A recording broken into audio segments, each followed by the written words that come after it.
السلام عليكم ورحمة الله وبركاته أعزائي المتابعين. اليوم سنقدم لكم قصيدة بعنوان الغاز، نهديها للعاقل.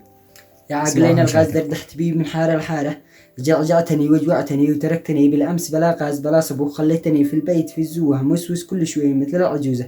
كم جهدي أرسل الجهال للجيران، البعض يضغط والبعض يطرد. يا قارة الله غيروا علي أنا وأولادي في الغرفة منتظرين القهوة، والناس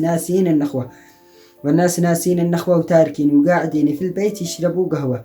يا عقل اسعفنا بدبا غاز قبل الندامة هي في ذمتك يوم القيامة.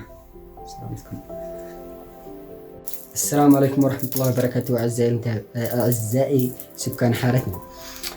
يا أصحاب الحارة، أنا عارف أنتم بحاجة الغاز بسرعة طويلة واليد قصيرة.